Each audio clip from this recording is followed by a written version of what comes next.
qu'on a montré, c'est que tous les jeunes se couchent plus tôt, puis ils se lèvent plus tôt, ce qui est quand même bien, mais ils n'arrivent pas nécessairement à s'endormir plus tôt. Fait qu'on a une diminution drastique de la durée du sommeil. Temps d'arrêt, le podcast sur l'art et la science du coaching, animé par Coach Frank, présenté par Très Bon Point. Bienvenue à Temps d'arrêt. Épisode 90, sommeil des adolescents, différence entre les garçons et les filles, horaire d'entraînement et stade de sommeil avec Geneviève Forêt, PhD. Bonjour tout le monde, c'est Coach Frank qui est avec vous. Mon travail lors de temps d'arrêt, c'est de déconstruire l'art et la science du coaching, ou au moins tout ce qui s'y rapproche, parce que le but derrière mes efforts professionnels, c'est de contribuer au développement d'un environnement de qualité pour nos entraîneurs et entraîneurs francophones à travers le monde. Je pense sincèrement que le podcast contribue à faire ça, en plus d'aider au développement de toutes les personnes qui font partie du système sportif. Si tu es un nouvel auditeur ou une nouvelle auditrice de Temps d'arrêt, je t'invite à t'abonner, évaluer et commenter le podcast sur ta plateforme préférée. Pour les auditeurs loyaux de Temps d'arrêt, je vous dis un gros merci et je vous invite à être un ami en partageant à un ami. Be a friend, tell a friend, comme ils disent en anglais. Ça prend 5 secondes puis ça va contribuer au développement de tout le monde. Et aujourd'hui, si tu veux en savoir plus sur le sommeil des adolescents, les stades, les cycles, les ramifications, qu'est-ce qu'il faut comprendre, comment est-ce que notre société les affecte négativement, tu es au bon endroit en écoutant la conversation que j'ai tenue avec Geneviève Forêt. Pourquoi on en parle avec Dr Geneviève Forêt? Elle a obtenu un doctorat en neuropsychologie clinique de l'Université de Montréal en 2001 et a par la suite complété des études postdoctorales à l'Université d'Ottawa sur le sommeil et la chronobiologie. Elle a occupé un poste de neuropsychologue clinicienne au centre hospitalier Pierre-Janet à Gatineau avant d'être embauchée comme professeure au département de psychoéducation et de psychologie de l'Université du Québec en Outaouais en 2004. Dr Forêt est actuellement professeure titulaire et elle dirige le laboratoire de recherche sur le sommeil à l'UQO.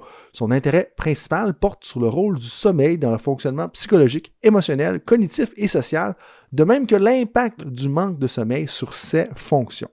Ces travaux de recherche portent entre autres sur l'étude de la relation entre le sommeil et la performance sportive, l'interaction entre le sommeil et le développement des enfants et des adolescents, ainsi que l'impact du manque de sommeil sur le fonctionnement de l'individu. Bref, c'est une excellente suite à l'épisode 30 et, si je ne m'abuse, quelque chose comme 52 avec Jonathan Charret. Mais là, on s'attarde particulièrement à tous les athlètes là, de 12 à 25 ans. Parce que dans sa définition ou dans la définition de ses travaux, c'est comme ça que Geneviève le fait. Et vous allez voir là, son mix de pratique, de théorique, elle est très éloquente quand elle parle du propos. Et vous allez voir dès le début, je vous rappelle, on utilise un nouveau format de podcast pour 2023. Du moins, on faisait une expérimentation pour les 3 premiers épisodes.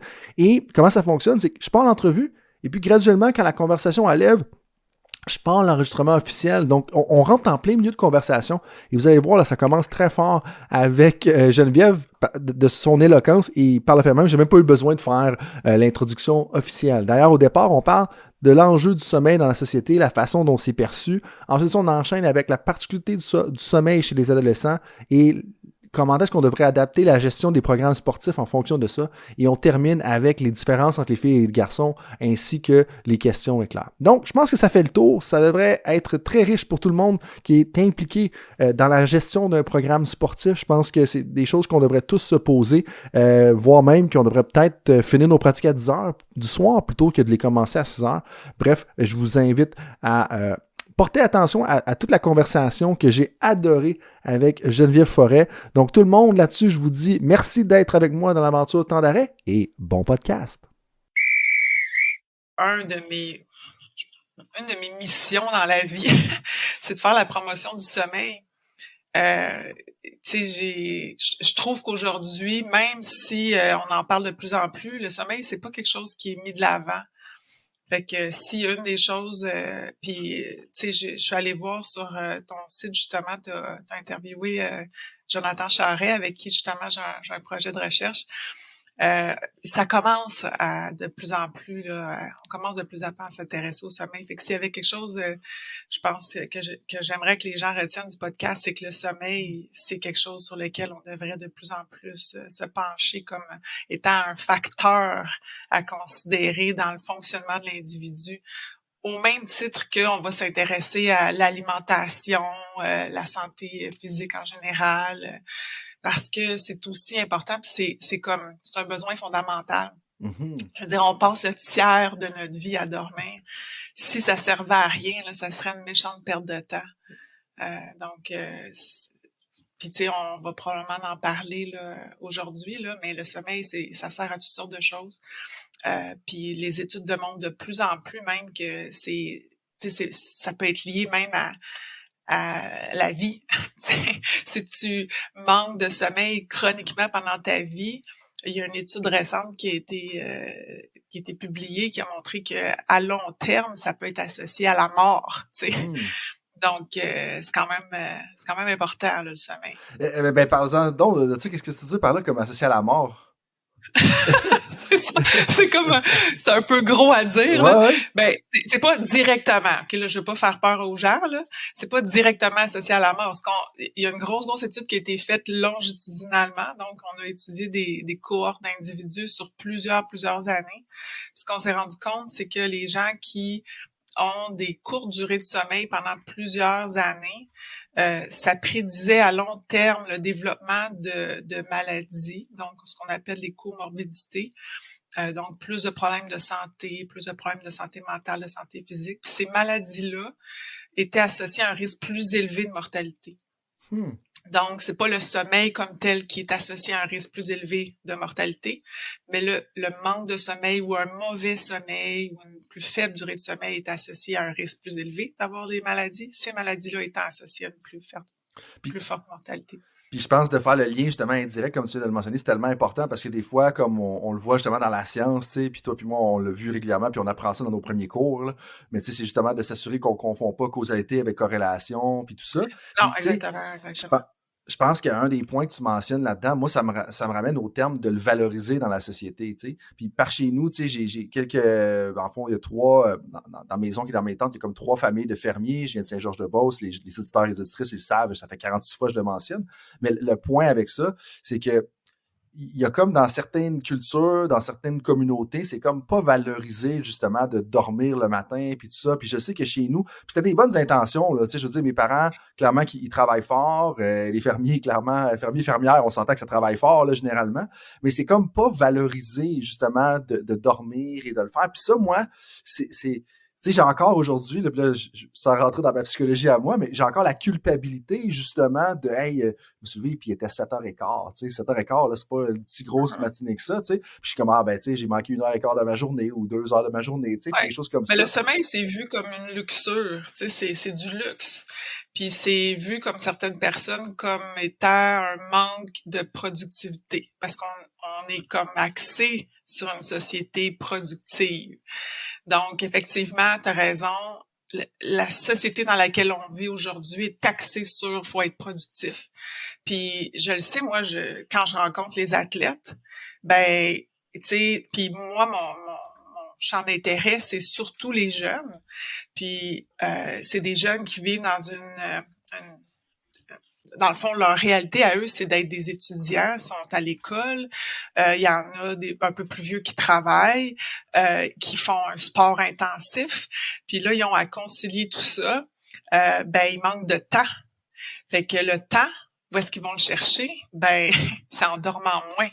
Parce que qu'est-ce qu'ils vont couper? Ben, c'est pas le temps avec leur chum, leur blonde. C'est pas le temps pour jouer à des jeux vidéo pour avoir un peu de temps libre. C'est, ben, je vais me coucher plus tard. Je vais me lever plus tôt. Donc, c'est vraiment le sommeil. C'est la première chose qui va sauter.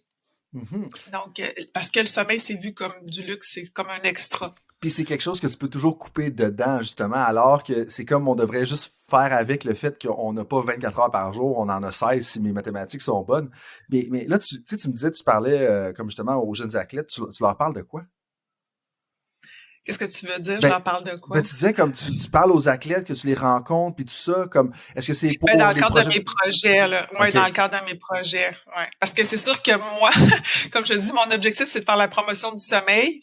Donc, dans le cadre de certains projets où justement j'ai eu à rencontrer des jeunes, on essaie de comprendre c'est quoi leur réalité, c'est quoi l'impact du sommeil, on essaie de caractériser leur sommeil, voir qu'est-ce qui se passe, est-ce qu'ils ont. Parce que à la base, faire l'activité physique, c'est bon pour le sommeil. Hein? C'est le meilleur remède pour régler des difficultés de sommeil, d'être actif physiquement et tout ça. Mais il y a une espèce d'équilibre à avoir. On sait que à partir du moment où on tombe dans le surentraînement, là, on a une balance qui est comme plus en équilibre, ben là, ça peut devenir négatif pour le sommeil. Alors, les études le montrent, les athlètes élites, souvent, vont avoir un moins bon sommeil, alors que ils ont plus besoin de sommeil que les gens en général. Fait que c'est un peu paradoxal. Fait que moi, mon intérêt, c'est d'aller voir chez les jeunes comment ça se passe. Puis là, tu sais, on pourrait embarquer sur le sujet qu'on veut, c'est qu'est-ce qui se passe chez les jeunes adolescents, leur sommeil, déjà, c'est le bordel.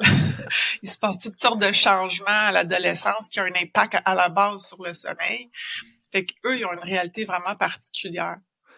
Donc, moi, je fais des projets de recherche avec eux, je les rencontre pour essayer de voir qu'est-ce qui se passe. Puis, ce que j'ai, en tout cas, moi, à mon avis, c'est des histoires d'horreur. Je me dis, mais comment ils font? Bon, c'est sûr que ma réalité à moi, comme adulte, c'est très différent parce que j'ai pas la même capacité d'adaptation qu'un jeune de 15 ans. Fait que mon point de vue est peut-être biaisé parce que je fais référence à ma propre réalité de femme beaucoup plus vieille. Mais quand même, à 15 ans, quand j'entends ces jeunes athlètes-là qui ont à fournir un effort soutenu dans leur sport, à fournir un effort soutenu à l'école, puis à performer, puis à subir la pression à la fois dans leur sport, puis à la fois dans leurs études, plus tous les changements biologiques qui viennent avec la puberté, c'est surhumain là, ce qui est exigé d'eux. Puis quand tu parles d'histoire d'horreur, qu'est-ce que tu veux dire par là? Parce que, tu sais, justement, non, mais ça a l'air niaiseux, mais tu sais, je me préparais pour la conversation, puis là, j'étais comme, hey, c'était quoi ta vie comme adolescent, tu sais? Puis là, je commence à parler à d'autres personnes qui ont fait d'autres sports, tu sais, puis tout ça, parce que plus le temps avance, plus ce que tu sors, tu sais, de ton propre sport et de ta culture, puis les mœurs que tu as connues, tu sais. J'étais comme, ouais, j'avoue qu'il y a des fois, t'es comme, OK, les entraînements de course le matin, après ça, tu t'en vas, puis là, tout ça. J'étais comme, OK, c'était quand même intense, mais comme, toi, de ton côté, quand tu t'entends parler d'histoire d'horreur, comme, qu'est-ce que tu veux dire? T'as-tu quelque chose, un exemple concret peut-être à nous partager, ou des lignes, Ben, des écoute, thèmes qui reviennent souvent, moi, j'ai parlé à des jeunes, je dirais de l'âge de 15 ans à 25 ans, à peu près, dans des athlètes, puis des non-athlètes aussi. Puis, ben, entre autres, si on parle d'athlètes, surtout par exemple, dans des programmes sport-études. Tu sais, dans les programmes sport-études, on a une structure qui est établie, qui est relativement, je te dirais, rigide, parce que ces jeunes-là vont à l'école, ils ont des entraînements dédiés, des périodes dédiées.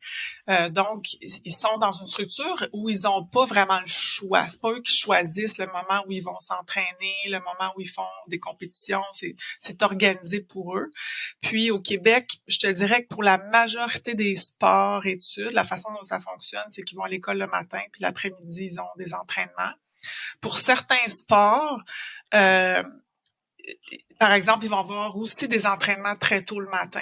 Je pense à la natation, par exemple, où j'ai interviewé des jeunes de 15 ans, 14 ans, 16 ans, où on exigeait d'eux qu'ils soient dans la piscine à 5 heures le matin. Wow. Donc, ça veut dire que donc pour être à 5 heures à la piscine, ben il doit se lever très tôt là parce qu'il y a 1 heure de route à faire. Donc ça exige qu'il se couche très tôt aussi. Mais ce jeune-là va aussi à l'école, donc il y a des travaux à faire, des devoirs, il y a aussi des périodes d'examen. Donc ça demande une conciliation énorme. Puis là, ben il y a le parent aussi en arrière de ça. qui lui aussi voit son sommeil très perturbé. Donc, moi, j'ai des parents aussi qui me parlaient, qui me disaient « Non, mais c'est parce que moi, j'ai 3 enfants. » Donc, puis j'en ai 2 en natation, mais j'en ai un qui est dans un autre sport, puis qui a pas le même horaire. Donc, ça fait des familles qui vivent aussi des particularités au niveau de toute l'organisation du sommeil. Parce que là, il y a un jeune qui se couche à telle heure, l'autre se couche à telle heure, puis là, ben tout le monde fait pas de bruit le soir parce qu'il y en a un qui est couché à 8 heures, mais l'autre se couche à 11 heures, puis là, tout le monde est levé à 3h30 parce que tout le monde embarque dans l'autre. Donc, puis, comme j'ai dit, les changements à l'adolescence dans le sommeil font en sorte que le sommeil chez les ados est décalé. Donc, l'horloge biologique, tranquillement, va adopter un rythme qui est beaucoup plus tard. Donc, se lever très tôt pour les adolescents, c'est contre leur rythme naturel. Donc, ça devient de plus en plus dur pour les adolescents de faire ça.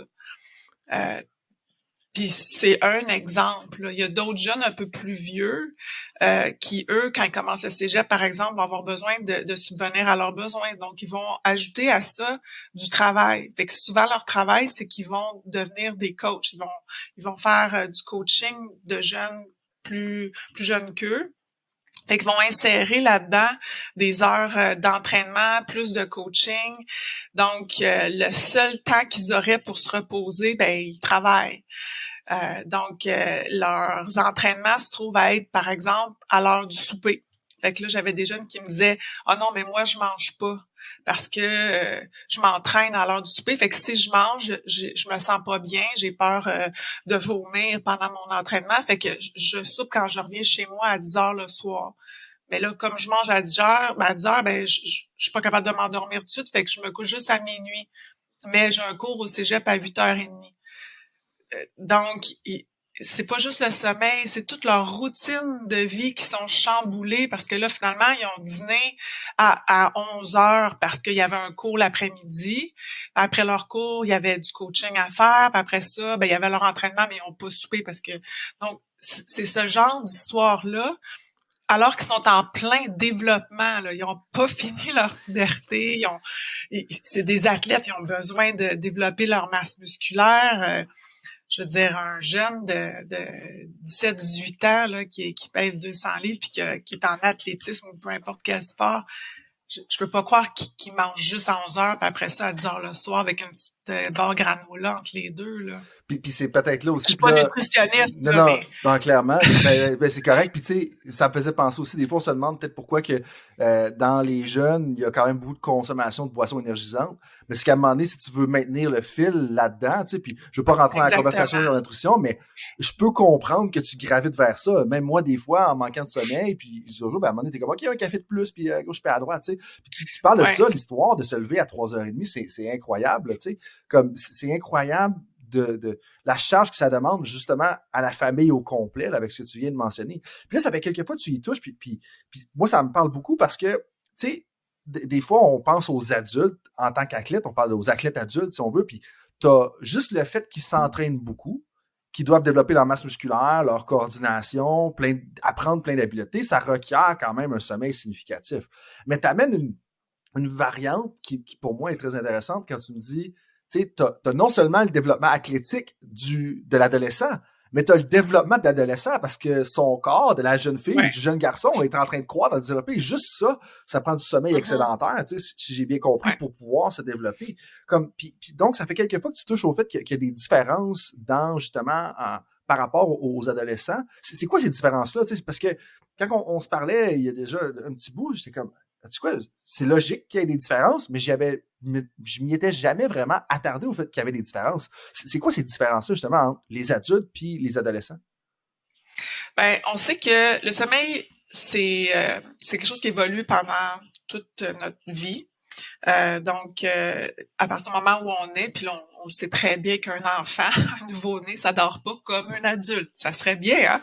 Je pense que tu le vis présentement. Ça fait un mois que je me rappelle de tout ça. Je l'avais oublié, mais là, je me rappelle très bien. Exactement.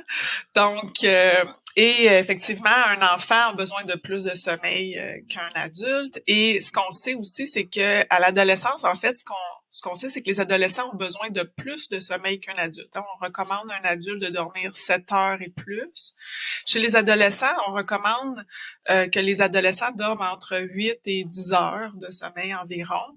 Mais ce qu'on sait, ce que la plupart des études montrent, c'est que les adolescents auraient besoin d'environ 9 heures de sommeil. Puis les athlètes ont besoin de plus de sommeil que ça.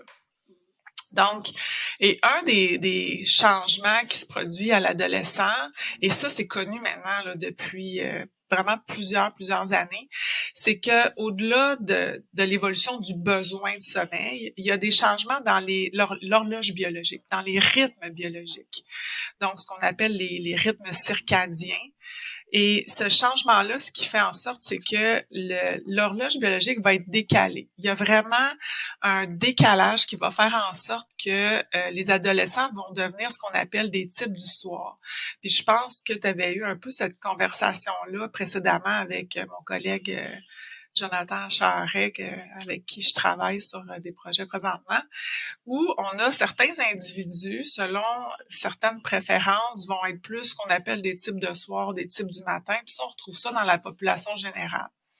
Je dirais qu'à peu près la moitié des gens vont être ce qu'on appelle des types neutres, donc pas nécessairement type du matin, type neutre, puis le reste de la population, on va distribuer comme étant type du soir ou type du matin. Donc, les types du soir, c'est des gens qui fonctionnent mieux le soir, sont plus efficaces en fin de journée, et puis le lever le matin est un petit peu plus difficile. On est plus là le matin, on aime ça snoozer, on sent pas trop de bonne humeur quand on se lève, le lit est confortable le matin. Les types du matin, c'est l'inverse. C'est des gens qui sont des lève-tôt super efficaces le matin.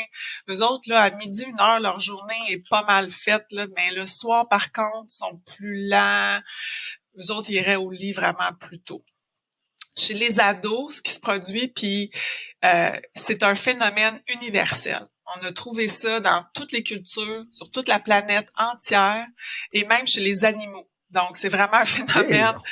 Ouais, des adolescents animaux, là. Ouais, Okay? ouais. Donc, c'est quelque chose qu'on a vraiment trouvé de façon universelle. Il y a un décalage vers un type de soir, puis même un type de soir extrême. Donc, l'espèce de mythe qu'on a, ou l'image qu'on a des adolescents paresseux, ou qui brettent dans leur lit le soir, qui veulent pas se coucher, puis qui sont sur leur cellulaire à chatter là tard, ou qui jouent aux jeux vidéo, puis qui veulent juste pas se coucher. C'est pas ça qui fait qu'ils veulent pas se coucher, c'est qu'en fait, ils ont pas de signaux biologiques qui leur envoient là des signaux au cerveau pour dire va te coucher. C'est vraiment au niveau physiologique, leur corps est décalé, ils ont pas de signaux qui leur disent qu'il faut qu'ils aillent se coucher. Puis on parle d'un délai moyen de 2 heures. Donc leur corps est fait naturellement pour aller se coucher vers 11h, minuit, se lever le matin vers 8h le matin. Wow. Donc, ça devrait être normalement ce rythme-là. Puis on dit que ça peut commencer aussitôt que vers l'âge de 10 ans, 11 ans. OK. Donc, ça peut commencer très tôt. La moyenne, c'est vers 12 ans. Et ici, il y en a certains qui vont peut-être réagir. Ça se poursuit, cette lancée-là ou ce décalage-là, jusque vers l'âge de 19-20 ans. Donc, ça se poursuit vraiment très tard.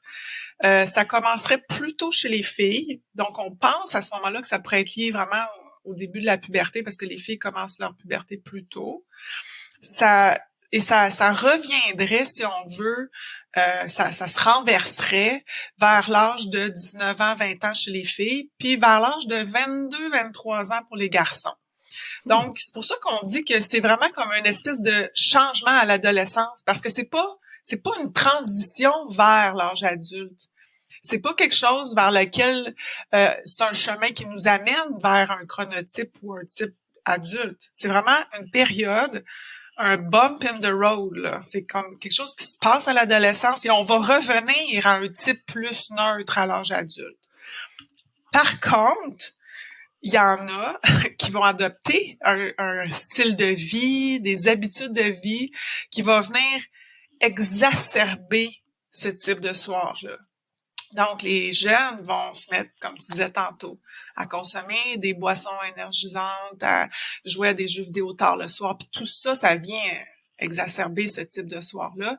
Et ça peut aussi maintenir un type de soir extrême plus tard à l'âge adulte, puis même provoquer ce qu'on appelle un délai de phase. Donc, ça va faire des adultes qui vont être encore des types de soirs extrêmes puis qui vont peut-être avoir de la misère à ce moment-là à fonctionner plus tard parce qu'ils vont être trop des types de soirs extrêmes.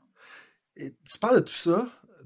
Pour moi, c'est révélateur. J'entends des histoires de parents qui ont des adolescents, puis je me rends compte, là, je suis en train de me dire, si tu as des adolescents ou des jeunes adolescents de 10, 11, 12 ans à la maison, comme certaines personnes dans mon entourage, et que tu leur demandes d'aller au lit à 7h, 8h, 8h30, c'est peut-être un peu, je ne vais pas dire naïf, parce que les gens font le mieux qu'ils connaissent avec leur situation, puis tout ça, ça serait un peu trop catégorisateur, là, si on veut, mais peut-être que c'est le temps, justement, de parler de tout ça, puis de leur renvoyer, puis de leur partager le lien, parce que, juste, il y a 2 exemples là, qui me viennent en tête qui sont assez frappants.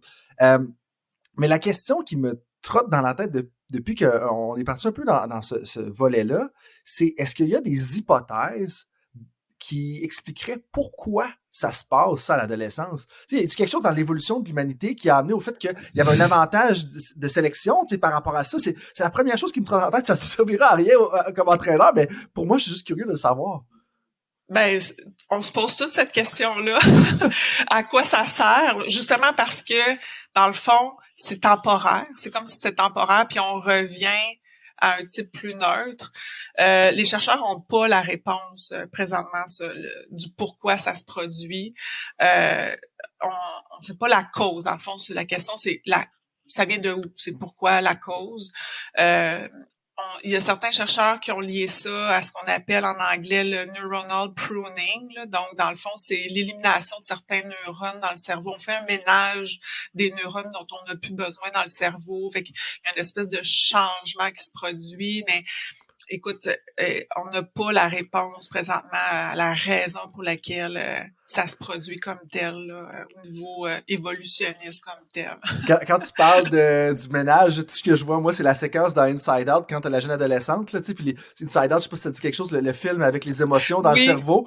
Là, j'ai juste l'image des 5 îles de personnalités qui, là, se déconstruisent, puis il y en a 5 nouvelles qui apparaissent qui sont plus complexes. Fait que, tu sais, moi, à partir de maintenant, moi, comment je vais me l'expliquer, c'est un peu ça, c'est qu'ils ont besoin de plus de temps parce qu'il y a littéralement des îles qui s'écroulent puis qui se rebâtissent. Là, citez-moi pas ou citez pas Geneviève du moins pour ce volet-là du podcast. Mais là, t'as parlé du décalage des phases. Mais une autre chose, puis ça, tu sais, oui, j'en ai parlé avec Jonathan, mais l'idée de t'inviter, d'ailleurs, bienvenue officielle, même si on est officiellement quand même assez de loin déjà en conversation. Le but de t'avoir, c'était d'aller encore un petit peu plus loin, justement par rapport aux adolescents, parce que je me suis rendu compte avec le temps qu'il y a quand même beaucoup de personnes qui écoutent, tu sais, le balado, qui travaillent au quotidien avec des adolescents, des personnes entre 12 et 25 ans. On va le catégoriser au sens large dans ce sens-là. Puis oui, il y a un décalage des phases, mais est-ce qu'il n'y a pas une différence, si j'ai bien compris, ma mémoire me sert bien, est-ce qu'il n'y a pas une différence au niveau des cycles de sommeil également, dans la structure du sommeil en tant que tel, ou c'est vraiment juste une question de décalage? Tu veux dire au niveau des différents stades de sommeil? Oui, c'est probablement le terme que j'aurais dû utiliser.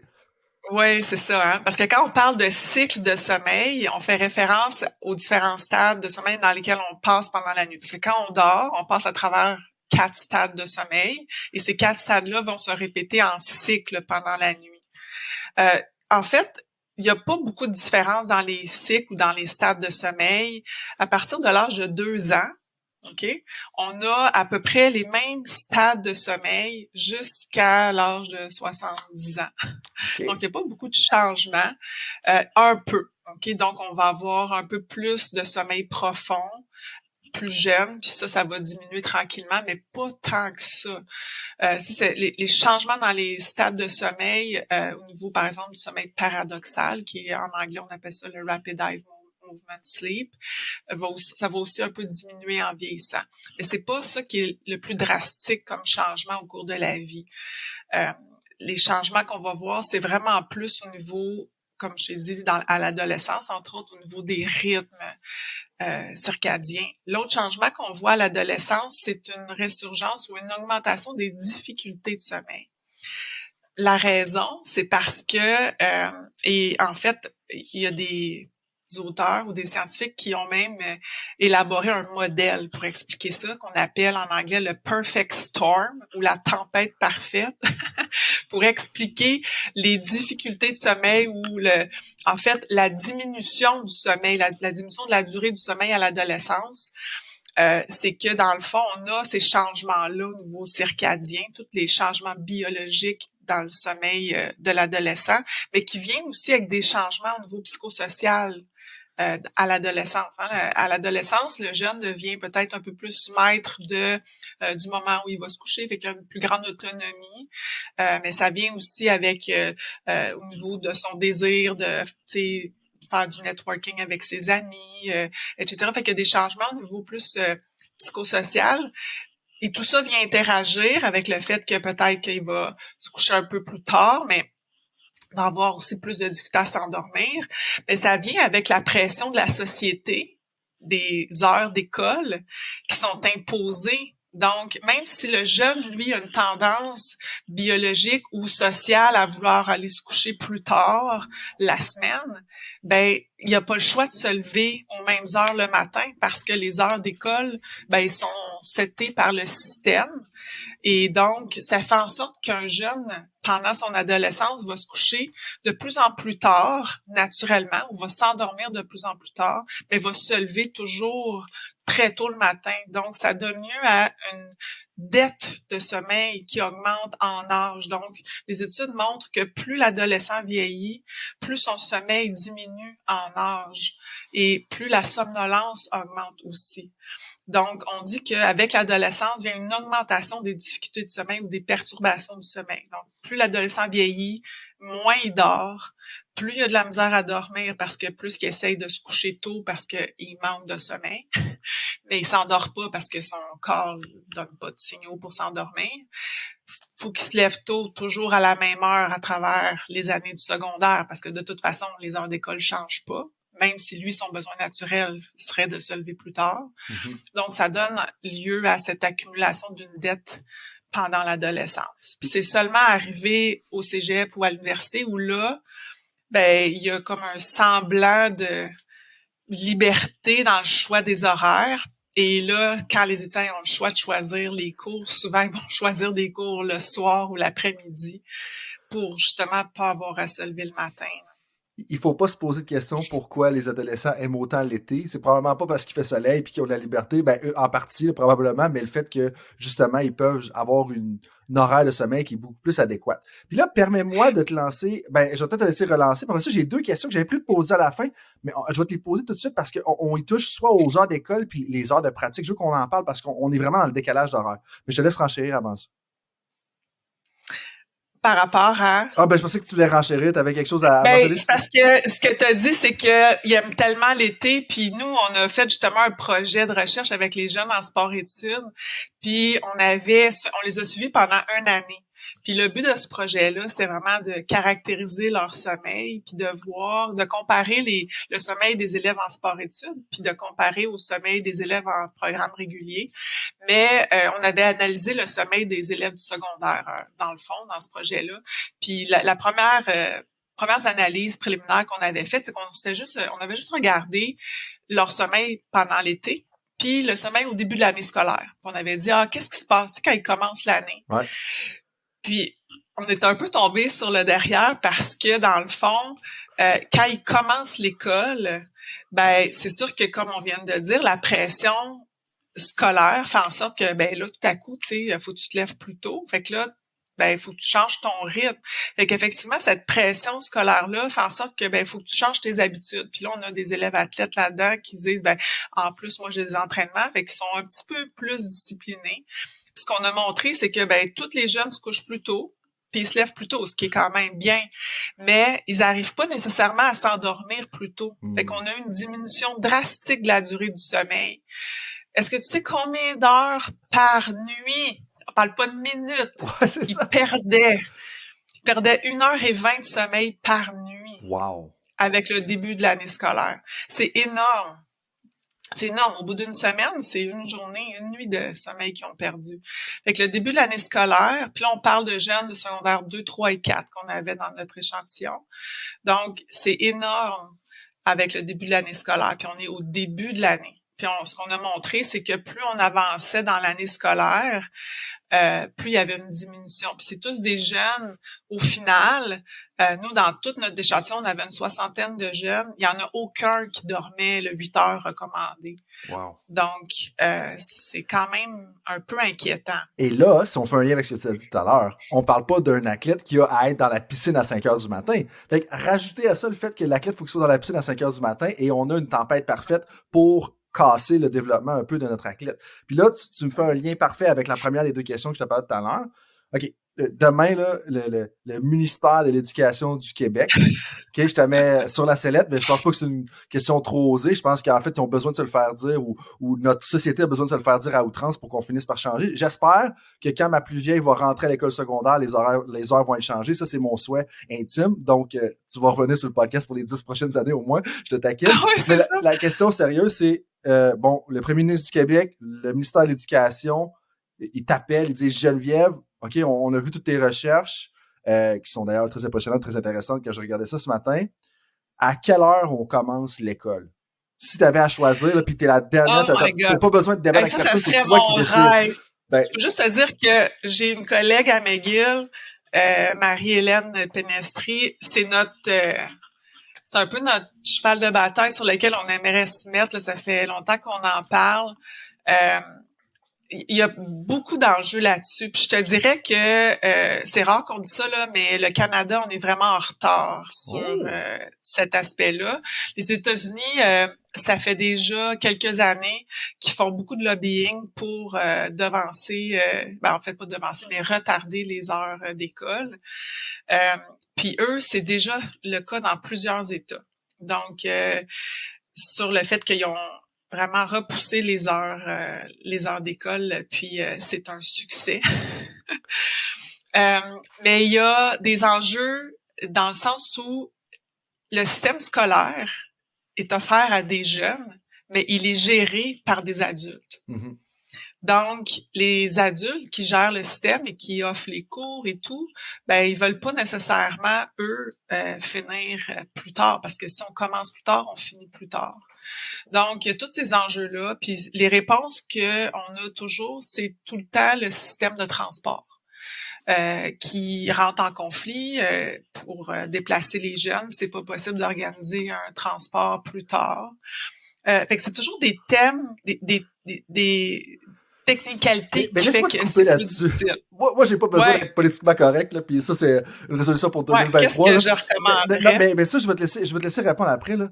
Mais, je veux dire, système de transport, on fait juste tout décaler la société d'une heure, là. Je veux dire, ça, c'est une excuse. Puis, tu sais, l'autre excuse que j'entends, c'est, l'économie, puis le travail, puis tout ça. Mais attends un peu, là. On fait juste tout décaler d'une heure. Il y en a pas de problème, là. Puis, tu sais, ça, c'est comme, je veux dire, à un moment donné, il faut faire des choix. Puis, il faut pas être égocentrique, dire, nous, en tant qu'adultes de 33 ans ou de 45 ans ou de 60 ans, c'est ma priorité. Tu sais, c'est comme, je veux dire, l'école, c'est ça, c'est super important. T'as pas besoin de me convaincre. Non, je sais, mais là, moi, je sais. Non, mais c'est clair. Puis, tu sais, un des meilleurs exemples que j'ai, là, c'est que, tu sais, on a eu la tornade qui a détruit la polyvalente Mont-Bleu, là. Ouais. Il a fallu que ces élèves-là soient intégrés à l'école de Lille, à Gatineau, pendant une certaine période, et ils ont fallu qu'ils fassent une séparation. Il y a des élèves qui avaient l'école le matin, des élèves qui avaient l'école l'après-midi. Au départ, ça a été la guerre. Il y a vraiment eu du brouhaha dans le conseil de parents et tout. J'ai pas été impliquée, là. Je parle un peu à travers mon chapeau pour ça, là. Mais j'ai entendu, donc c'est un peu des oui-dire. C'est pour ça que je vais juste le mentionner comme ça. Mais je connais des jeunes qui ont été à l'école et de la bouche de certains des jeunes qui ont été à l'école l'après-midi seulement. Ça a été la meilleure chose qui leur est arrivée cette année-là. Parce que, là, au début, ils étaient un peu scandalisés d'avoir à couper leur journée d'école. Mais après coup, là, d'avoir été à l'école seulement en après-midi, pour eux, c'était merveilleux parce qu'ils pouvaient dormir le matin, aller à l'école à un rythme qui correspondait beaucoup mieux à leur rythme naturel. Fait que pour moi, c'est la confirmation qu'on se trompe aujourd'hui en exigeant à nos jeunes de se lever à 6 heures, de prendre l'autobus à 7 heures, puis d'être en classe à 8 heures. Fait que c'est sûr et certain que, tu sais, si tu me disais à quelle heure, moi, je te dirais, 10 heures, là. OK, ça serait bien. Ah ouais, hein? Ah oui, ouais. OK, 10 heures. Mais aux États-Unis, je te dirais que la majorité des écoles ont adopté 1 heure de début des classes à 9 heures. OK. C'est quand même raisonnable. C'est ça. Moi, je pense que c'est sûr que, tu sais, 10 heures, justement, je pense que ça passerait pas. Ouais. Mais 9 heures, je trouve que c'est correct. Tu sais, tu commences à 9 heures, tu finis à 4 heures, puis t'as une bonne journée. Puis là, je pense que ça serait raisonnable. Si on peut aller plus tard, ça serait merveilleux. Mais c'est que c'est pas la réalité. La réalité, c'est que la plupart des écoles commencent à 8 heures ou même 7h30. Ouais. Ce qui est trop tôt. Puis il y a eu ce qu'on appelle un consensus statement par un groupe d'experts aux États-Unis. Il y a un article qui est écrit là-dessus qui recommande que pour la santé des jeunes, que les écoles ne commencent pas avant 8h30. Fait que c'est pas quelque chose, tu sais, qu'on sort de n'importe où, là. Mhm. Il y a vraiment eu un énoncé scientifique là-dessus. Un Que c'est pas consensus en recommandé. sciences, là. Un Oui, consensus en exactement. sciences, là. Ouais, C'est démontré, la littérature montre que ça diminue les chances de maladies, ça diminue les accidents de la route, tu sais, chez les jeunes, il y a comme toutes sortes de variables associées à ça, que ça serait mieux de faire ça.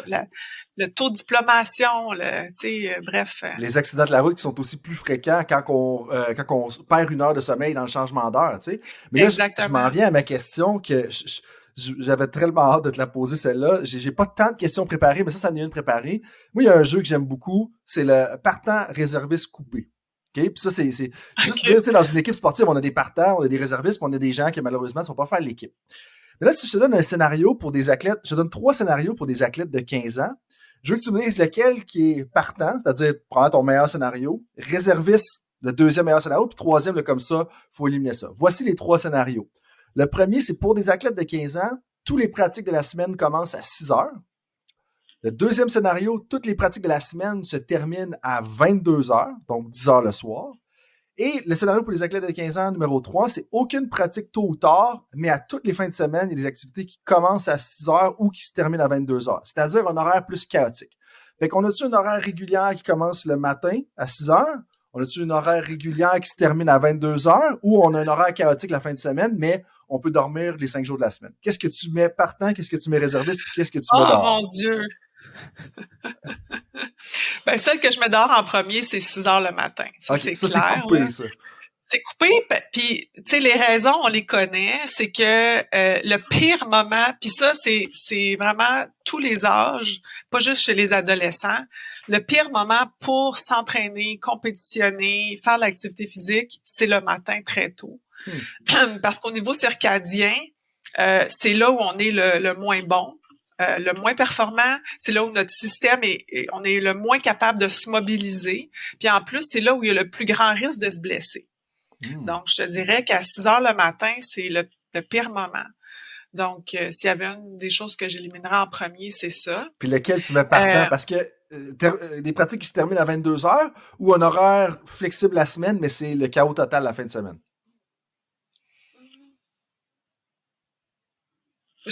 Là, parce que tu me forces. Je te force pas, mais j'aimerais ça que tu répondes juste pour les fins du jeu. Là. Ben, je prendrais celui-là parce que c'est la même affaire, finir à 22 heures. Si les jeunes commençaient l'école plus tard, tu sais, je choisirais celle-là. Okay. Mais c'est pas la réalité. Tu sais, pour un jeune de 15 ans, de finir à 10 heures, c'est probablement plus, tu sais, dans son rythme, quoique ça commence à être tard. Tu sais, finir à 10 heures. Je te dirais finir à 9 heures, ça serait mieux. Mais mettons, je pensais, tu sais, en posant la question, en créant la question, je me demandais, tu sais, t'es un coach de natation, t'as le choix d'avoir accès à la piscine, mettons, de 6h à 8h le matin, là, j'ai un exemple X, ou t'as le choix d'avoir accès à la piscine entre 6h à 8h le matin ou 8h à 10h le soir. Lequel tu prendrais, tu sais, parce que c'est juste ça, mettre des entraînements le soir pour les coachs de natation, ça serait quand même très différent par rapport à leur mœurs et à la culture du milieu. Tu sais, on dit toujours que chez un adulte, quand on donne des recommandations, c'est pas d'activité physique le soir, d'entraînement le soir, ni tôt le matin. Tu sais, le meilleur moment pour s'entraîner, c'est en fin d'après-midi. Puis la raison pour laquelle on dit de pas s'entraîner le matin, ben, tôt le matin, c'est, je viens de te le dire. Puis s'entraîner tard le soir, le problème, c'est que quand on s'entraîne tard le soir, tu sais, ou en fait proche du moment où on devrait aller se coucher, c'est que l'entraînement va augmenter notre température corporelle, ça va nous activer. C'est la même chose si on mange très tard. Hein? Ça va activer notre système digestif, ça augmente notre température, ça va nous mobiliser. Et donc, cette espèce de décalage qu'on a de nos rythmes biologiques est exacerbé. Ça vient repousser encore plus notre moment d'aller se coucher. Fait que je suis un jeune athlète de 15-16 ans qui a déjà un décalage de l'âge biologique, d'aller s'entraîner tard le soir. Ben, s'il finit son entraînement à 10 heures, bon, on sait très bien que là, il s'en va dans la douche, il jase avec ses chums, il s'en va chez eux, il arrive à 11 heures, qu'est-ce qu'il va faire? À 11 heures, il va manger. Après l'entraînement, il mange. Puis là, il mange pas juste une petite carotte puis un céleri, là. Un jeune Hein? garçon, un garçon adolescent, je m'en rappelle de mes années. Ma mère a trouvé que le Ouais, frigidaire, je le ça vidais assez rapidement. J'imagine que ça va exact. être la même Il chose de va se ton côté. faire, c'est ça. Ouais, ça risque d'être peut-être accroché un gros McDo en s'en venant ou une pizza, ou ben non, arriver à la maison puis se faire un gros sandwich ou peu importe. Et ça va déranger le sommeil aussi. Je comprends. Fait qu'il y a ces éléments-là à considérer. Puis ça, j'avais déjà un athlète qui m'avait dit, ben moi, j'ai pas le choix, là. J'ai été dans une équipe de hockey, puis eux, ils jouaient justement jusqu'à 11 heures le soir. Mhm. Fait que là, il revenait, puis lui, il avait faim, fait qu'il mangeait.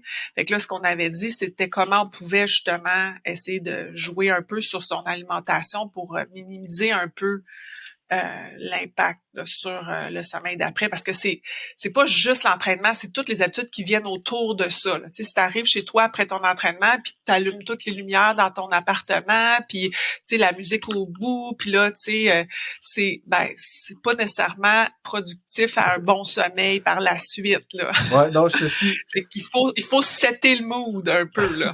Ben, tout à fait. Puis, tu sais, des fois, tu vas faire soit que tu vas faire une compétition sportive ou tu vas faire une activité, puis là, t'es comme un peu trop wired, là, justement, pour aller coucher. Ça m'est arrivé dans la dernière Exact. semaine, justement. Puis, c'est là qu'il faut faire un rappel que, dans mon cas, avec 3 enfants en bas de 5 ans, faut pas faire d'activité trop stimulante, là. Rendu 8h30, 9h, là, faut mettre ça sur le break un petit peu. Mais ceci étant dit, dans tes études, là, puis, tu sais, il y en a quelques-unes qui sont très intéressantes. Un des titres qui m'a accroché, j'ai lu le résumé d'ailleurs, c'est Changes in Sleep Habits as a Function of Age in Late Adolescence. Sans te demander de ressortir toutes les trouvailles de l'article là, juste comme ça. Il y a un commentaire dans le résumé qui pour moi est très intéressant. Ça parlait comment est-ce que les résultats suggéraient que les habitudes de sommeil étaient différentes entre les garçons et les filles à travers l'adolescence, puis qu'on devrait davantage regarder à ça. Je pense que juste ça, en soi, tu sais, je repense aux clubs de natation, des fois des clubs de gymnastique, on a des entraîneurs, des professeurs qui vont travailler avec des clubs mixtes. C'est quand même intéressant d'avoir ça en considération. Fait qu'est-ce qui ressort dans les différences entre les garçons et les filles à l'adolescence? Ben, en fait, c'est quelque chose qui est pas super systématique dans la littérature. Ce qu'on sait, c'est que à l'âge adulte, c'est plus clair les différences dans le sommeil, dans les habitudes de sommeil, les troubles de sommeil entre les hommes et les femmes. Il y aurait des particularités aussi dans la santé mentale chez les femmes qui les exposeraient davantage à avoir des difficultés de sommeil. Les femmes sont plus susceptibles de faire de l'insomnie, par exemple, de l'anxiété, d'avoir des troubles de l'humeur, des choses comme ça. Les cycles menstruels exposent plus les femmes à avoir des troubles de sommeil aussi, la ménopause, des choses comme Puis, ça. le taux de responsabilité à la maison, tu sais, je veux dire, c'est bien documenté que généralement, les femmes ont un pourcentage des tâches ménagères beaucoup plus élevé que les hommes. Tu sais, ça va jusqu'à 60-40, puis des fois, c'est même plus que ça. Là. C'est ça. Quand est-ce que ça commence? Ouais. C'est pas trop clair, Okay. mais il y a des études qui ont montré justement que ça pourrait même débuter au moment de la puberté. Puis justement être lié à ça. Puis ce qu'on voit, c'est justement au moment où la puberté survient chez les filles, il y a comme une augmentation soudaine de l'insomnie chez les filles. Donc, les filles feraient plus d'insomnie. Ce qu'on voit aussi, c'est que chez les adolescentes, les filles dormiraient moins que les garçons la semaine, mais plus la fin de semaine. Comme si elles se privent un peu plus de sommeil la semaine, mais vont essayer de récupérer plus la fin de semaine. Puis leur problème de sommeil commence plus tôt dans l'adolescence que chez les garçons. Est-ce que c'est lié à la puberté, justement, parce que les filles commencent plus tôt que les garçons? C'est pas trop clair, mais on pense que oui. La différence, par contre, ça serait que pour les garçons, ces difficultés-là, au moment où ça commence, ça s'aggraverait beaucoup plus rapidement que chez les filles. Comme si les filles, ça, tu sais, à un moment donné, là, tout le monde, ça irait mal. Ouais, Vers, tu sais, 17-18 ans, là, c'est poche pour tout le monde. Sauf que la façon dont ils se sont rendus là, c'est différent. Les filles, ça serait comme une montée graduelle. Mais pour les garçons, ça commence plus tard, mais eux autres, là, le pic est plus drastique.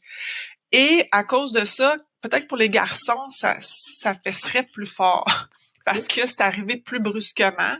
Donc, il y a des études qui ont montré que pour les garçons, il y aurait plus de somnolence, plus de plaintes, etc. c'est pour ça que je te dis, c'est un petit peu controversé. Moi, ce que j'ai trouvé dans mes études, c'est que nous, on a sondé au-delà de 700 adolescents. Puis ce qu'on a montré, c'est que justement, dans les habitudes de vie, c'est un peu différent. Les filles se plaignaient de plus de problèmes de sommeil, donc ils dormaient moins la semaine, plus la fin de semaine, mais ils présentaient aussi plus d'éveil la nuit, donc plus de difficultés de sommeil aussi, plus de plaintes au niveau de l'endormissement, avaient plus de misère à s'endormir. Mais les filles rapportaient aussi plus d'impact de ça sur leurs activités de la vie quotidienne.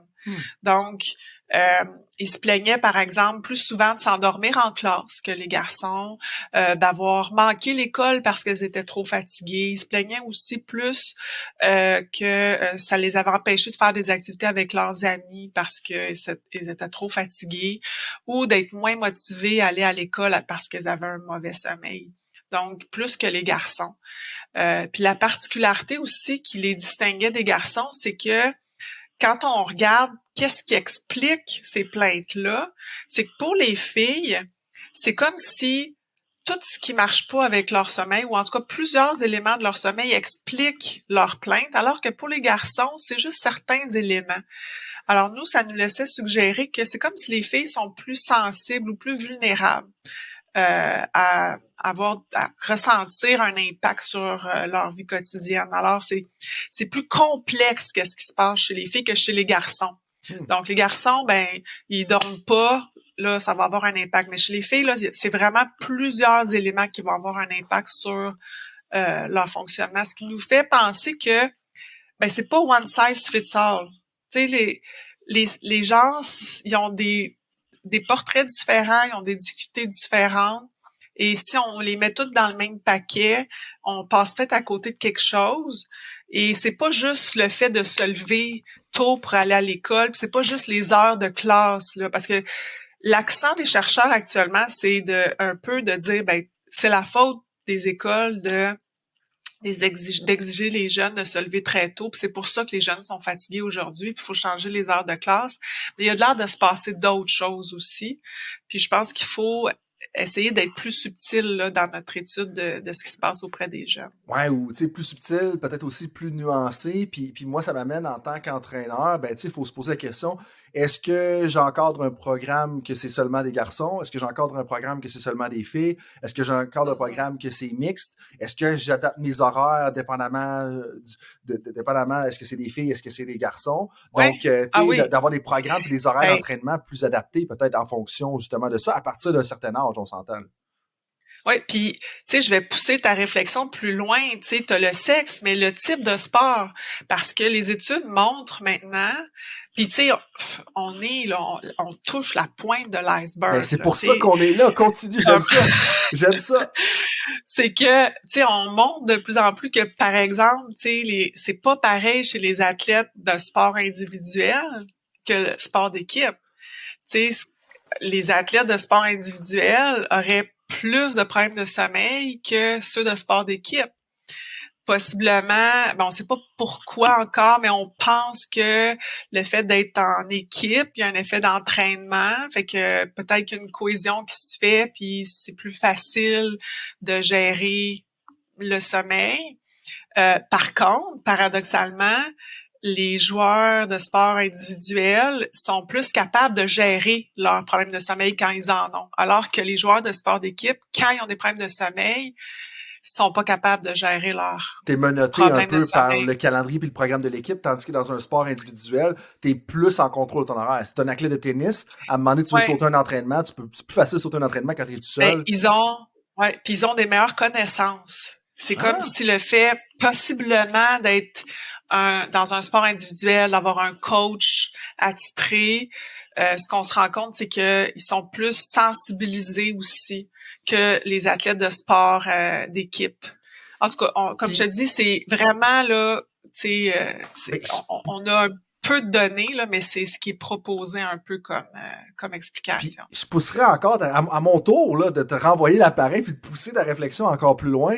c'est où est-ce que on parle du type de sport, mais nous, dans le coaching, dans la science du coaching, on parle souvent de la famille de sport, ou du moins, moi, c'est le terme que j'ai francisé. Là, je trouve que famille, ça parle bien. Puis, on a sport d'invasion, tu peux avoir des sports de glisse, tu peux avoir des sports aquatiques. Ben, je pense juste, mettons, un athlète qui est en ski alpin, par exemple, ben, c'est pas la même chose au niveau de la luminosité à laquelle tu vas t'exposer, puis la répercussion sur le soleil, sur ton sommeil, si tu es sur les pentes à 7-8 heures le matin avec le reflet du soleil. Ouais. Mais en même temps, si tu es dans un sport individuel, mais que dans un sport, on va dire, technico-tactique comme le tennis, qui est une autre famille, ben, sport de raquette, versus un sport d'endurance, une autre famille comme l'athlétisme, par exemple, c'est sûr que les besoins physiologiques et le type d'entraînement et à quel point tu es taxé à la fin de l'entraînement, si on revient à ce que tu disais en début de conversation sur la difficulté d'entraînement n'est pas la même, tu sais. Et donc, après ça, dans un sport d'invasion, si tu joues au football, au rugby ou au hockey dans un aréna avec des projecteurs, football, hockey, tu as des contacts. Je sais pas là, si les contacts ont une répercussion sur le sommeil, mais tu sais, juste là, je dirais au-delà du sport d'équipe, pour moi, je pense que la famille de sport, tu sais, t'es dans la piscine, je sais pas, est-ce que la piscine froide, ça te réveille ou la piscine froide, justement, ça t'aide à t'endormir, tu sais. Là, si vous pognez un courant chaud, je vous laisse deviner pourquoi, mais ça, c'est une autre histoire. Mais tu sais, tu vois, je pense qu'on peut aller encore plus loin là-dedans, puis je pense que la famille de sport, ça serait peut-être plus représentatif que juste individuel collectif, tu sais, de ce côté-là. Ben, tu sais, comme je te dis, on commence là, à étudier ces facteurs-là. Puis, tu sais, on s'est déjà penché sur ça. Tu sais, il y a déjà des études qui ont montré que non seulement le type de sport, mais là, tu sais, t'as parlé de contact, mais tu sais, on sait que les athlètes de sport de contact, par rapport aux autres sports, ont plus de chances d'avoir des problèmes de sommeil. Parce que, par exemple, les athlètes de sport de contact présentent des caractéristiques inhérentes à leur sport qui les exposent à un risque plus élevé, par exemple, d'avoir des apnées du sommeil. L'apnée du sommeil, c'est un trouble de sommeil où les gens vont arrêter de respirer pendant leur sommeil. Mm-hmm. C'est très grave. Puis le facteur de risque associé à ça, c'est entre autres d'avoir un cou de dimension large, d'avoir une musculature élevée, un tissu adipeux, donc du gras un peu plus. Puis on sait que certains athlètes de sport de contact ont des masses volumineuses. On pense à des joueurs de football, ceux qui sont sur le line-up, la ligne, oui, tout à fait. Ouais, la ligne. Les joueurs de hockey. Donc, le fait d'être massif, c'est un atout pour ces sports-là, mais cet atout-là devient un facteur de risque pour présenter des problèmes de sommeil. Mm-hmm. Donc, il y a plus la prévalence ou la chance ou le risque, je dis pas la chance parce que c'est pas une chance, mais le risque de souffrir d'un problème de sommeil est beaucoup plus élevé dans les sports de contact. C'est la même affaire, tu parlais de tennis tantôt ou d'autres sports. Il y a des composantes dans ces sports-là qui ont été étudiées, puis ce qu'on se rend compte, c'est que ça va varier pendant la journée. Tu sais, on a parlé de rythme circadien tantôt. On a étudié justement l'impact du sommeil, le manque de sommeil ou d'une sieste, donc d'essayer d'augmenter le sommeil. On a étudié la variation pendant la journée. On a étudié les capacités aérobiques et anaérobiques. Puis le lien avec le sommeil. Puis ce qu'on se rend compte, c'est justement, dépendamment du type d'habileté qui est exigé de l'athlète, ça va varier différemment. L'impact va être différent. Des fois, le sommeil a un rôle à jouer, mais des fois, non. Mm-hmm. Donc, l'endurance aurait un rôle à jouer, là, un lien avec le sommeil. Des fois la puissance, mais pas tout le temps. Puis à certains moments dans la journée, moins à d'autres. C'est comme ça qu'on s'est rendu compte que, pour certains éléments dans le sport, c'est à tel moment dans la journée pour tel sport que c'est là que ça serait le pic de performance. Vite comme ça, puis si tu le sais pas de mémoire, là, c'est bien correct, mais tu parlais de puissance à certains moments durant la journée. Quel moment qui semble propice puis pas propice? Pour la puissance, on a mesuré, par exemple, la puissance des jambes, la puissance, tu sais, dans les sauts, etc. Puis pour la plupart des sports, c'était vers 6 heures à peu près de l'après-midi. Okay. 6 heures du soir. 4 à 6 heures à peu près. Donc, c'est pour ça que la plupart des études permettent de dire que le pic de performance pour les athlètes serait en fin de journée. On dit que c'est le meilleur moment pour performer serait entre 4, 6, 7 heures, puis qu'après ça, il y aurait comme une espèce de baisse. Mais encore là, je dis ça avec un grain de sel parce que on a parlé tantôt de chronotype. Et ces études-là font pas nécessairement la distinction dans les athlètes qui ont participé à ces études-là, qui était un chronotype de soir, qui était un chronotype du matin, qui était un chronotype neutre. Puis là, récemment, ce qu'on s'est rendu compte, c'est que un athlète va toujours mieux performer à un moment qui correspond à son chronotype. Donc, les chronotypes du matin performent mieux plus tôt dans la journée, alors qu'un chronotype de soir va mieux performer plus tard dans la journée. Puis, de plus en plus d'études montrent que de façon, pas paradoxale, mais qu'il y aurait une plus forte proportion de chronotypes du matin chez les athlètes, plus que dans la population générale. Excuse-moi de t'interrompre là-dessus, mais ça fait du sens pour moi, parce que je dis que c'est anecdotique, mais tu vas voir le lien avec ce que tu viens de dire par la suite.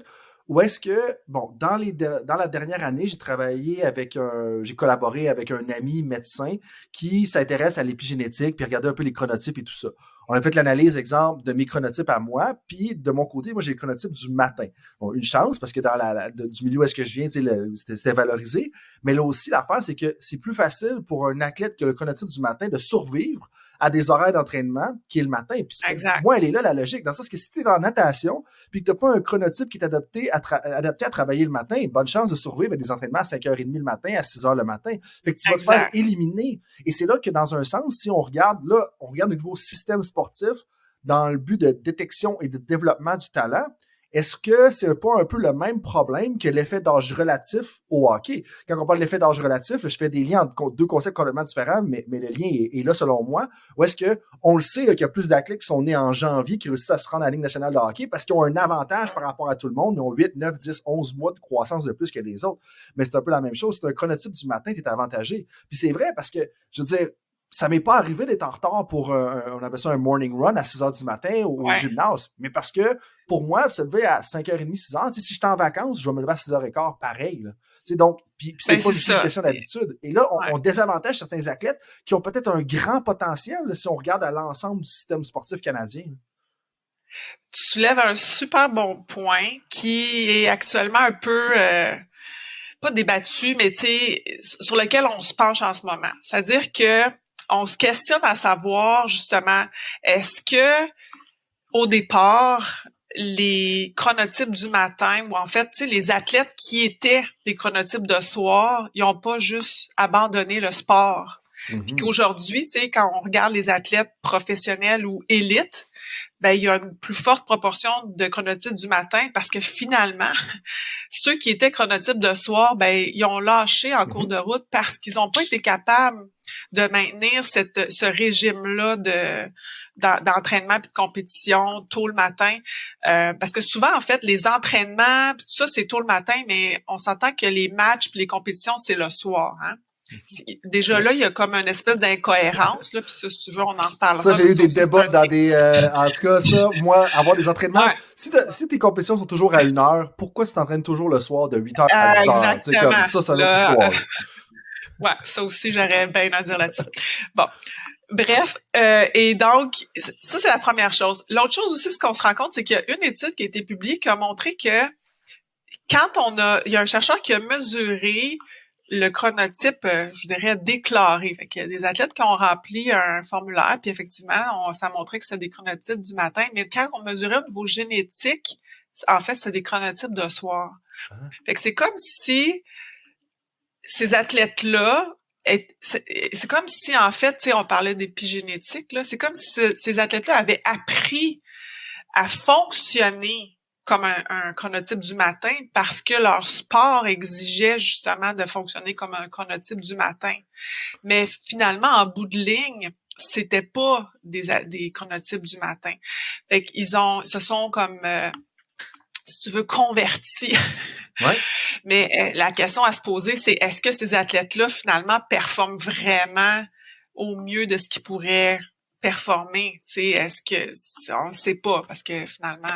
Probablement pas. Puis moi, je renvoie la question à tout le monde qui veut se découvrir soi-même, qui veut découvrir ses athlètes, qui veut découvrir un peu son équipe. Si tu es en vacances pendant 2 semaines, à quelle heure tu te lèves? Moi, je pense que ça, si tu n'as pas de responsabilité, t'es tout seul par toi-même. À quelle heure tu te lèves quand t'es tout seul en vacances? T'sais, si c'est 6h15, 6h30, t'es clairement pas un oiseau de nuit. Là. On s'entend là-dessus. Puis ça, je pense que pour moi, c'est la question qui revient là-dessus. Mais avant d'aller dans les questions éclairs, parce que ça fait déjà un bon bout qu'on se parle, Geneviève, super riche. Puis je savais qu'on a touché à des cordes de ce qu'on a parlé avec Jonathan, mais je vois déjà plein de belles différences. Puis je suis sûr que tout le monde qui peut écouter la conversation voit la même chose. La dernière chose que je veux toucher, parce que c'est une mission indirecte de tout ce que je fais un peu dans ma vie, c'est le lien entre le sommeil des adolescents et l'appréciation dans le sport. Parce qu'il y a un des articles auxquels tu as contribué, je me rappelle plus c'est quand exactement, mais le titre c'est Teen Sleep Patterns and Enjoyment in Sports.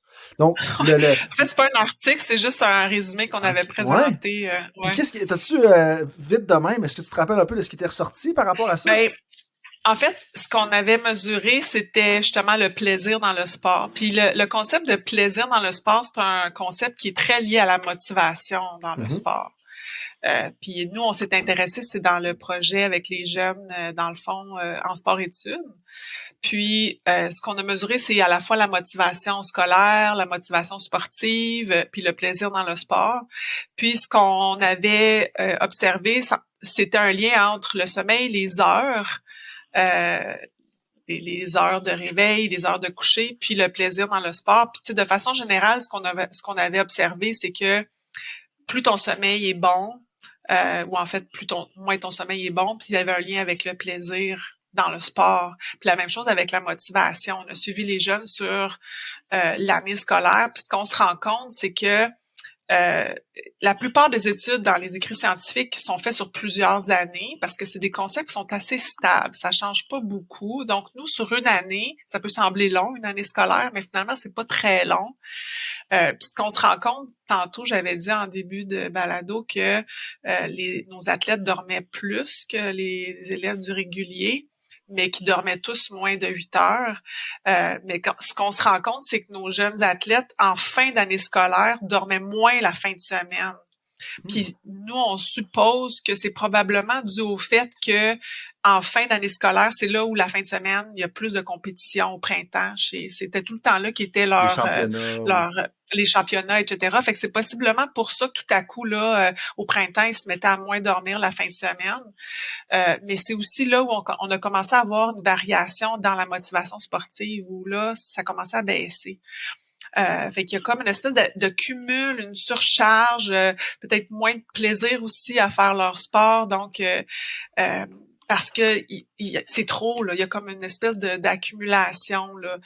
C'est peut-être pas des résultats flamboyants, là, tu sais, là, où on voyait une grosse diminution, etc. Mais c'était suffisamment pour se dire que la fin d'année scolaire chez ces jeunes-là a de l'air d'être pas problématique, mais significative, puis qu'il faudrait peut-être se pencher sur qu'est-ce qui se passe, puis qu'est-ce qui est demandé à ces jeunes-là. Eh ben, c'est super intéressant, puis je pense que ça, ce que ça me dit de mon côté, c'est en tant qu'entraîneur, directeur de programme, il faut se questionner puis être éveillé. Tu sais, des fois, je pense que, tu sais, on aurait pu plonger plus dans des trucs pratico-pratiques, mais il y a des trucs, en fait, très concrets, là. C'est pas ça que je veux dire, mais ce que je veux dire, c'est, OK, qu'est-ce que chaque entraîneur devrait faire dans chacun des programmes? Mais je pense que la première étape, dans bien des affaires, et dont le sommeil, si vous êtes en charge d'un programme sportif dans lequel il y a des adolescents et des adolescentes, c'est d'être éveillé un peu au fonctionnement, à la tempête parfaite, à toutes ces choses-là. Geneviève, si tu me permets, on va enchaîner avec les questions éclairs. Je vais peut-être t'en poser seulement deux. La première, tu sais, si tu pouvais retourner en arrière et te donner un conseil à toi-même, mettons quand tu débutais ta carrière, donc à 22 ans, ça serait quoi? Ah, mon Dieu! Écoute, à 22 ans, là, j'étais en fin de bac. OK. Je finissais mon bac, puis je me demandais bien ce que j'allais faire. Puis, tu sais, le sommeil, là, ce qui est particulier avec le sommeil, c'est que c'est un peu ésotérique. OK, qu'est-ce que tu veux dire? Dans le sens où, tu sais, on a parlé en début de balado, tu sais, ce que j'aimerais que les gens retiennent du balado, c'est, tu sais, que mon but, c'est de faire la promotion du sommeil, puis à quel point c'est important, puis que c'est aussi important que de manger, puis de se maintenir en santé. Ouais. Ben là, tu sais, si on retourne, là, parce que bon, ça fait quand même quelques années que j'avais 22 ans. Ben le sommeil, c'était pas vu, tu sais, comme de la science comme telle. Il y avait presque personne, tu sais, qui faisait de la recherche, tu sais, sur le sommeil comme tel. Puis moi, c'était pas un sujet que je pensais sur lequel on pouvait faire un doctorat, tu sais, parce que moi, j'ai fait un doctorat sur le sommeil, étudier le sommeil comme tel. Puis là, si je fais un peu un partage d'expérience personnelle. Moi, j'ai fait du somnambulisme. Tu sais, en fait, même à l'université, je faisais beaucoup de somnambulisme. Puis ça a toujours été quelque chose qui m'avait fasciné, le sommeil, comprendre comment ça fonctionnait, le sommeil. Puis j'ai assisté à une conférence. Puis ça m'a comme ouvert un peu à ça. Fait que si j'avais à retourner en arrière, puis c'est comme ça que finalement j'ai embarqué dans ma carrière là, au doctorat. Mais je te dirais que tu sais, de me faire confiance, parce que à cette époque-là, je pense que j'hésitais beaucoup sur ce que je voulais faire. Tu sais, j'ai fait un doctorat, je savais pas en tout qu'est-ce que j'allais faire comme carrière. Dans quoi je m'en allais. À l'époque, on nous disait, tu sais, il y a pas de place comme prof à l'université. Tu sais, ça faisait des années qu'il n'y avait pas eu de poste de professeur. Fait que je savais pas trop qu'est-ce que je voulais faire. Mais me faire confiance, parce qu'à l'époque, je pense que j'avais des bons instincts. Tu sais, je pense que j'aurais aimé ça, que mon futur moi vienne me dire, écoute-toi, fais-toi confiance, puis tu sais, aujourd'hui, là, puis je te dis ça là comme ça parce que ça vient de me popper, là. J'enseigne aujourd'hui à l'université à des étudiants au doctorat. Moi, je suis professeure au département de psychoéducation, psychologie. J'enseigne au doctorat des étudiants en neuropsychologie parce que j'ai une formation en neuropsychologie. Puis moi, je leur dis tout le temps, faites-vous confiance, suivez votre gut feeling parce que vous êtes bon. Avec toutes les connaissances que vous avez aujourd'hui, vous êtes bon, puis vos instincts sont souvent bons. Fait que je pense que je me dirais ça à moi-même. Mais c'est super. Puis, je veux dire, merci de nous partager ça. Puis je pense que c'est tellement important quand tu dis, c'est qu'il y a tellement d'incertitudes justement à ce côté-là à 22 ans. Puis regarde, là, je pense que tu t'en es quand même bien sorti après ces quelques années-là. Donc, tu sais, honnêtement, se faire confiance, c'est vraiment bien. Puis dernière question que je te poserais après que tu nous aies partagé ça, merci encore. Si tu veux mettre une citation sur un Jumbotron, là, comme dans un aréna, c'est comme G. Forêt dans un stade, ce serait laquelle? Puis qu'est-ce que tu aimerais que les gens comprennent de cette citation-là? Écoute, je dirais, puis tu m'avais dit que je peux avoir cette question-là, là. Je pense que celle que je mettrais, là, c'est You are the biggest enemy of your own sleep. OK. Puis qu'est-ce qui se cache derrière? C'est donc t'es le plus grand, la plus grande menace à ton propre sommeil. Ouais. C'est vous qui êtes le plus grand ennemi de votre propre sommeil. Parce que, dans le fond, là, tu sais, quand on a parlé en début de balado sur le fait qu'on vit dans une société axée sur la productivité, puis que la première chose sur laquelle on coupe, c'est le sommeil, ben c'est un choix qu'on fait quand on coupe sur notre sommeil. Puis je pense que, tu sais, aujourd'hui, on le sait, l'importance du sommeil. Puis encore là, c'est sûr que le gros du travail, c'est de sensibiliser les gens, puis de continuer à sensibiliser les gens sur l'importance du sommeil. Mais tu sais, il existe un nouveau phénomène, hein, qui est le revenge bedtime procrastination. Ouais, je sais pas si tu connais ce phénomène-là. J'ai un de mes amis qui il assume qu'il est en plein là-dedans en ce moment. Ah oui, bon, c'est ça. Ben pour l'expliquer, ce que ça veut dire, c'est que justement, les gens, on est dans une société où on n'a pas le contrôle sur notre vie. On est pris à droite, à gauche pendant la journée, puis on arrive le soir, puis le seul temps qu'on a pour prendre du temps pour soi, c'est au moment où on va se coucher. Fait que là, hein, on est frustré, fait que on se dit, OK, right now, là, je prends du temps pour moi. Fait qu'on repousse le moment de se coucher parce que là, c'est le temps de prendre notre revanche et de procrastiner puis de faire ce qu'on veut, fait que aller sur TikTok puis tu sais écouter de la musique puis lire puis bon ben mais là ce qu'on fait c'est que c'est qui paye le prix, c'est notre sommeil. C'est là où je dis ben c'est vous le plus grand ennemi de votre sommeil parce que là vous êtes en train de sacrifier quelque chose d'important. Fait que je comprends que c'est aussi important de prendre du temps pour soi, mais je pense qu'il y a d'autres façons de le faire.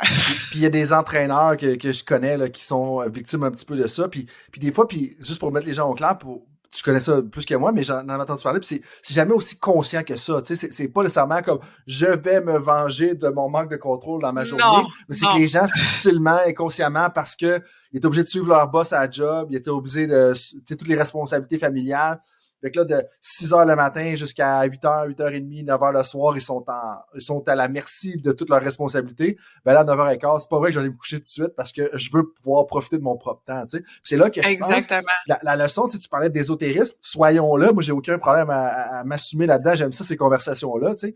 Comme, c'est là que il faut des fois se permettre de prendre du moment où est-ce qu'on est en contrôle dans la journée, puis qu'on fait ce qu'on veut, puis d'essayer de le planifier de façon intentionnelle parce que de pouvoir prendre du moment, être en contrôle dans la journée, je sais que des fois, ça peut être compliqué, ça va te prévenir justement d'aller coucher trop tard parce que t'as juste pas eu de contrôle de 6h le matin jusqu'à 9h le soir, tu sais. Fait que ça, de planifier des moments où c'est que vous faites que c'est jamais moi, tu sais, jamais au prix des autres, ben, comme ça peut être très, très, très important. Là-dessus, Geneviève, merci beaucoup de ton partage. Avant de conclure, je te laisse peut-être le mot de la fin. Y a-tu un petit dernier mot, quelque chose qu'on n'a pas touché, que tu veux t'assurer que les gens y retiennent ou y entendent, ou on a pas mal fait le tour?